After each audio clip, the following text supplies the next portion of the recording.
I mean, it's funny when you come to think of it, because I've never really thought about it before, of how your life is divided up.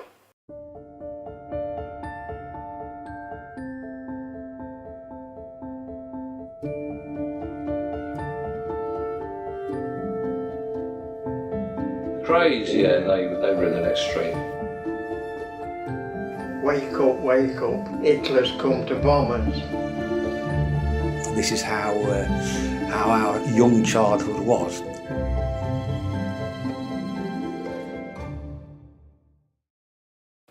I was just explaining how when you look at movies, you see a couple meet and their eyes thing, oh, they're just right for each other. And they just go out, and then suddenly the silliest little thing breaks them up, you know, and then they're separate for maybe 2 or 3 years or something like that. And then they meet again, and you know, their eyes meet, and obviously they realise they're deeply in love, and then the story ends happily ever after, doesn't it? Very similar with me and your grandmother. We had been, I think we've been courting for a couple of years, and then something happened that caused us to separate, and I went my way, she went her way. And I'd acquired a van at that particular time because I was starting a R&B group, so I had this van. And just driving down the road, and I saw her coming out of a friend's house. So I pulled up to the side of the curb, you know, she looked at me, and I looked at her, and that feeling came back again. You realise, you know, you should never have been apart in the first place, you know. And I said to her, "Hello, Jack." She looked at me and she said, "Hello, Bill." And your ego goes like that, you know. Yeah, so it was a little bit embarrassing, but at that particular time she was going to go to the pictures with the group, and she didn't go to the pictures with the group. She let them go to the pictures, and then she and I just went off and had a cup of coffee, and yeah, from then on it was 6 months engaged, 6 months married, and now it's 50 years. 50 years. So it just goes to show you don't really know how things are going to happen in life.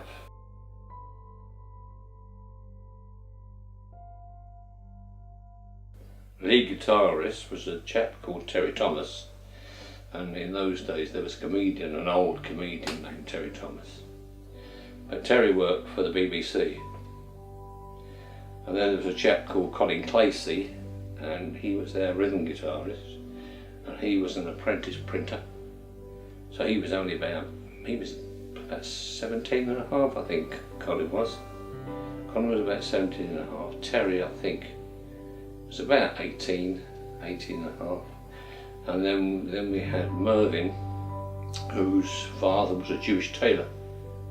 We played at London University College, and we always started with the Rolling Stones, "Everybody Needs Somebody to Love." Right? Now, the Rolling Stones track is 10.5 minutes long, and we were playing away, and for some reason I thought there's something wrong here, and I'm playing away and everybody else has stopped. And they're all just standing there, they'd put the guitars down and all standing there watching me, because I got carried away, and and they would not start up again.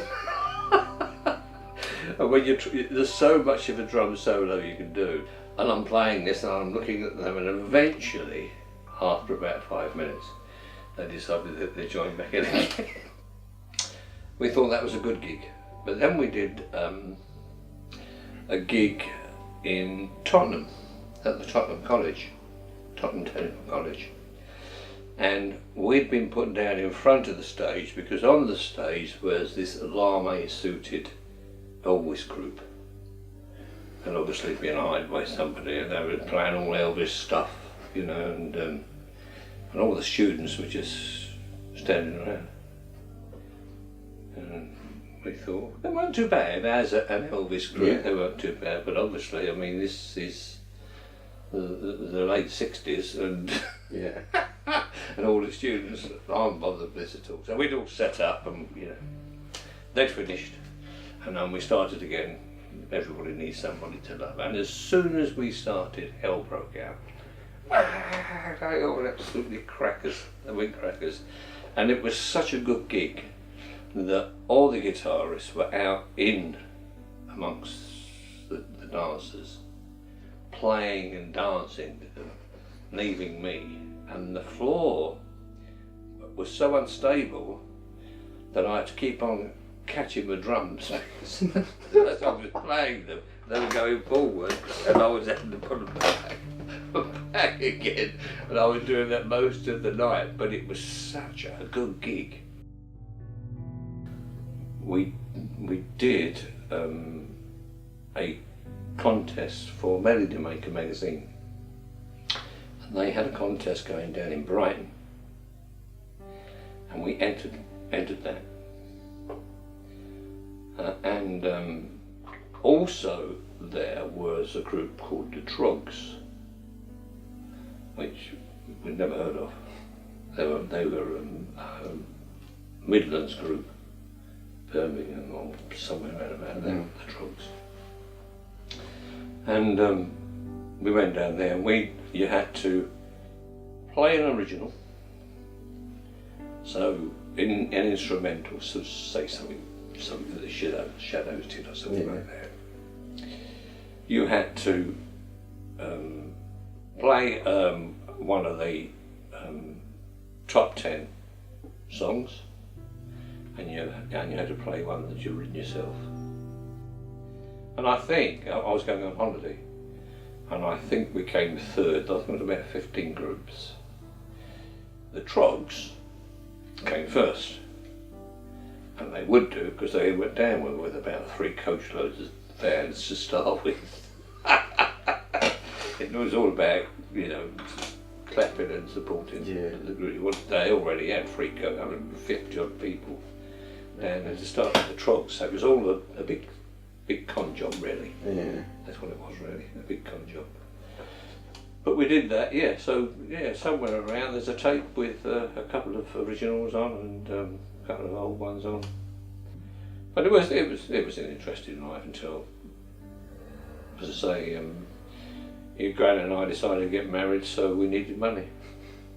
So sold the drums, sold the tape, sold the soul.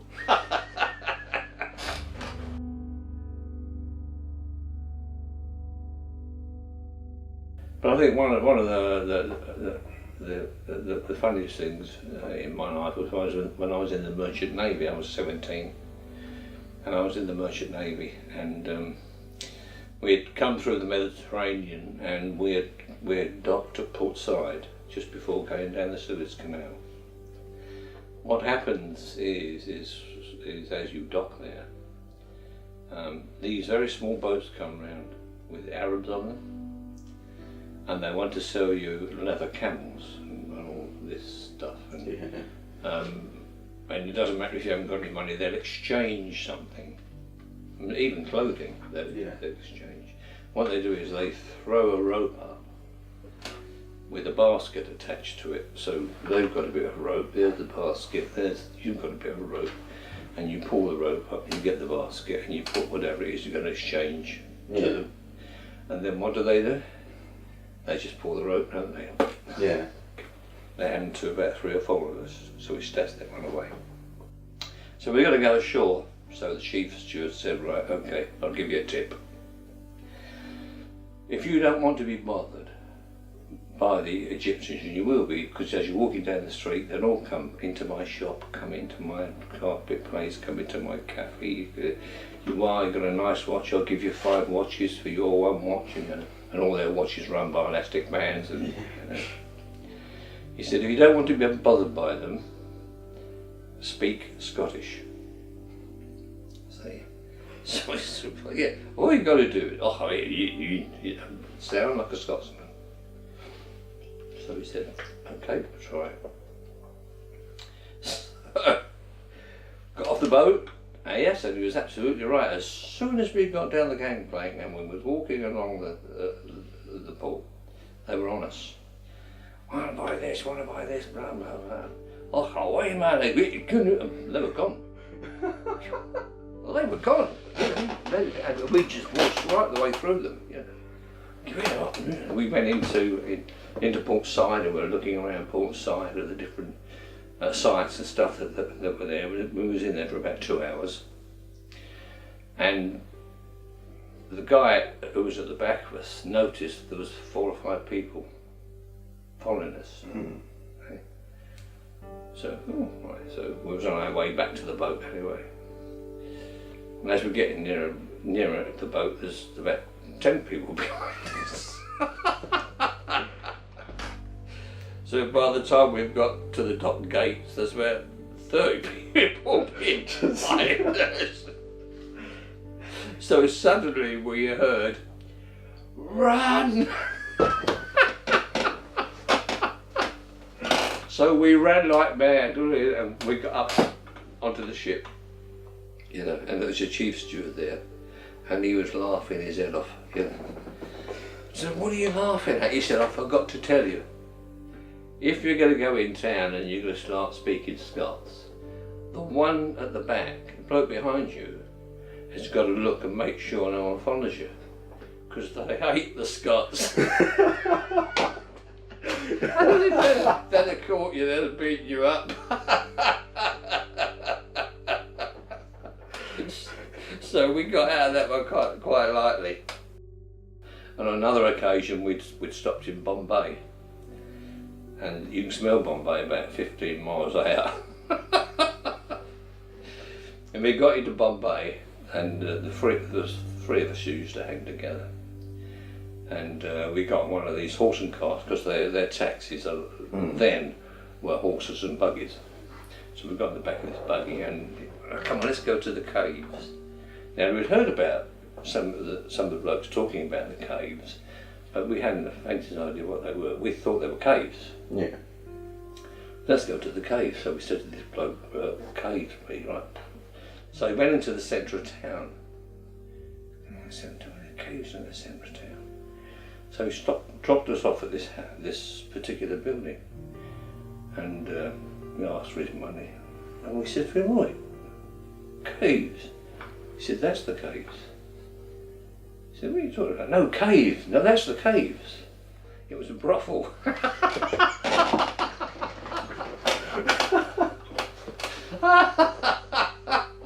Well, we hadn't the faintest idea what they'd been talking about. Apparently, they were official. Yeah, it was an officially operated government brothel called the Caves, and apparently all the girls were about this size, I suppose, with a bed in it, but the door was like a prison door, like a cell door, called the Caves. So of course we didn't go in. Yeah. So we got one of these carts, back to the port. So I'm going to go back, because Bombay stunk. People sleeping in the streets, and it was terrible. In Australia, we'd parked at Sydney, and we had 2 days in port. So we decided, on the first day we'd got off and we'd just go and have a view of Sydney, see what Sydney was like. And we went to Sydney Zoo. And in Sydney Zoo, there's a gorilla called Victor. And he's big, this gorilla, he's big. And so you sort of walk up a pathway to him, and that pathway goes either way around his cage. And we were walking up this pathway, and this bloke, one of the boys that was with us, was sort of going to this gorilla. And this gorilla's sort of standing there looking at him, and we're saying, back it up, you don't do it. He's going, suddenly, this gorilla picked up some of his excrement and went, and this boy, and he him straight in the face. Direct hit he got him. I went that way, the other bloke went that way, and he was standing there. And his squid was going.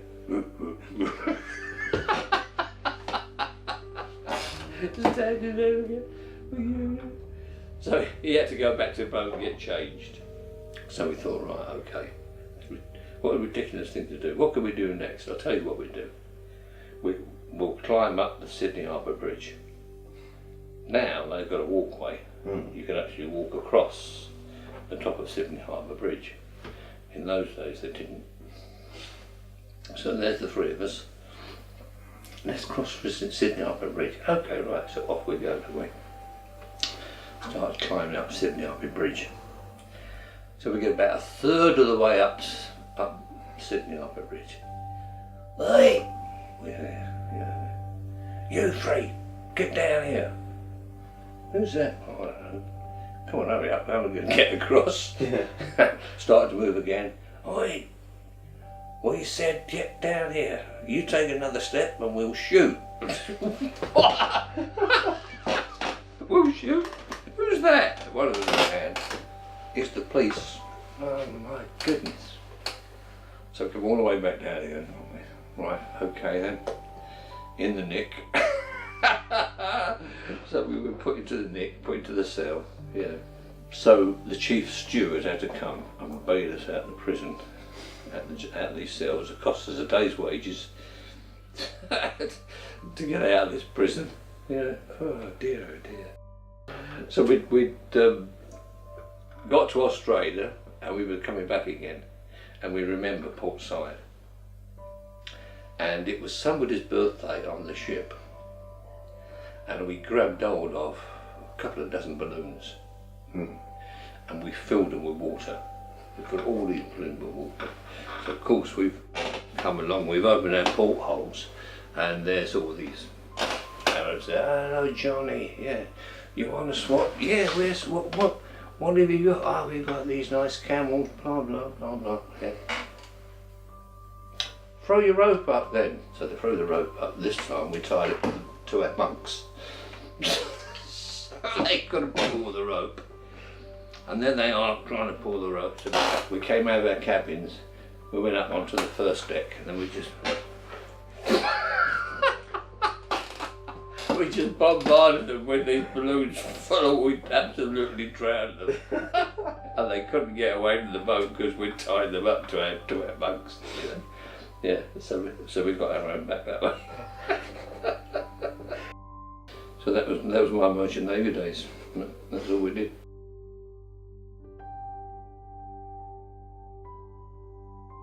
Yeah, I was a mod. Yeah, I went through the stages. I started off as a teddy boy, and I had a drape suit and beetle crusher shoes and goodness knows what else.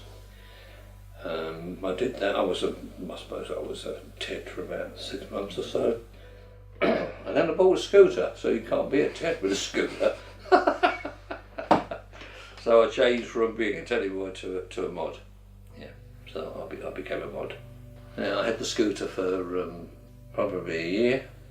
It was a Vespa 150 GS Vespa. It's the biggest one you could buy. Chromium bubbles and about 50 mirrors and 25 aerials and goodness knows what else. Anything you could put on it. And I could fit in it, yeah. I've got a photograph of it somewhere. I don't know if you've seen it, me just sitting on it when it was bare. So I had it about a year. Got blown off it about 4 times. Came off it 4 times. And the 4th time was the last straw. They were so light, and the slightest gust of wind. I was driving it one day to work, and I came to a Reed junction, and the roads down where I lived were quite wide. I mean, they must have been at least 150 feet wide. Big old Victorian houses on either side. And as I came to this junction, the wind was coming down this way. I went that way, and I went that way.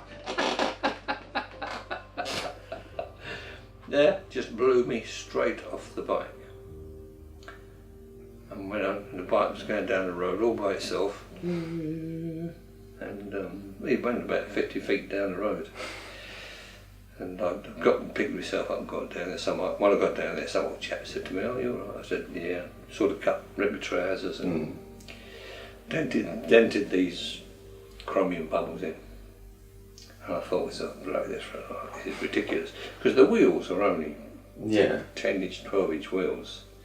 And for those things to try to hold the road in the wet and things like that, it's crazy. I mean, they still make them now and they're ridiculous size wheels.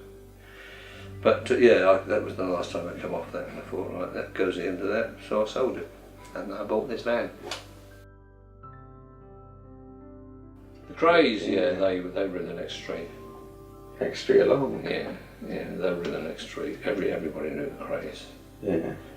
And they were villains, there's no doubt about that, and they were murderers, there's no doubt about that.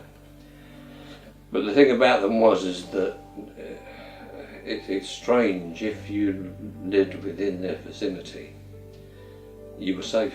Yeah. Nobody would touch you if you lived around by the Crays, because they knew what would happen if they tried anything. And everybody accepted them for who they were. The Crays did what the Crays did. You could talk to a Cray as if he was talking to an ordinary person. And you wouldn't get an inkling that he was a nasty person. Yeah. But, if you're a psychopath, you can have those two sides, can't you? You can have a side where you've got a good side, and then you've only got to have something that tips you over. Yeah. And then they would get tipped over. Yeah. Yeah. But no, they lived in the next road.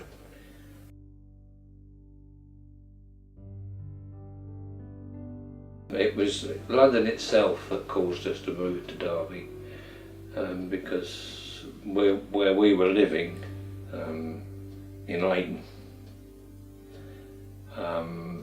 the area was beginning to become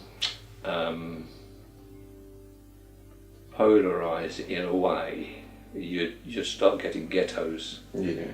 There were West Indians, there were Indians, there were communists, there was this, and there was shootings and stabbings every day. Yeah. And and I thought, well, what are we still doing living in London? Yeah. What are we? What is going to be the future for our children here in London? Nothing. So that's why we just left London and had a look around to see what was. And we chose Derby. We looked at Nottingham. We looked at Leicester. We said we'd go north and go around towards Gloucester, because that's where my brother lived. And we were just going to test the Gloucester housing. So you can forget Nottingham, don't like Nottingham. I didn't like Leicester. Stopped at Derby, not a bad little place.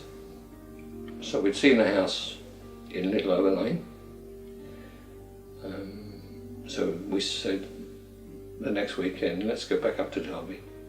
Let's have a look at this house in Little Over Lane, see what it's like. And see if we can find out why it is that we like Derby. Derby seems to be quite nice. Of course, we come up here. The house had been empty for 7 years. It was an old Victorian house, big Victorian house, detached. Been empty for 7 years. And we were in one of the cafes in town, and we suddenly dawned on us, the highest building in Derby is 8 stories high. Yeah. And that was the nurses' home. In London, we'd been living in 21 stories high, and all this malarkey. And that's what it was. It was the release of being in London, you're like this. In Derby, it was open. Yeah. So that's why we chose Derby, to come and live in Derby. we've had quite a quiet life up here. I think we have a quite pleasant life up here. You know, this has been a serene part of living up in Derby. Whereas when I was in London, I was involved virtually in everything, I suppose, because I was in the Cubs. I was an arcader in the Cubs. I had a group when I was young, and you know, I worked for London Transport, which was good. Had some good friends in London Transport. Had some fun. Had some real scares in London Transport. But yeah, I think most of it, you know, because I played football for the garage, and most of the, and I think energy-wise as well. I think that by the time I was up here, I was in my middle 40s, so energy was going anyway. I think most of the energy had been expended when I was young. So I think I'll settle down a bit by the time I got up here. So it's quite sedate, is Derby. Yeah. Quite sedate. But yeah. But there you go. That's your grandfather's life.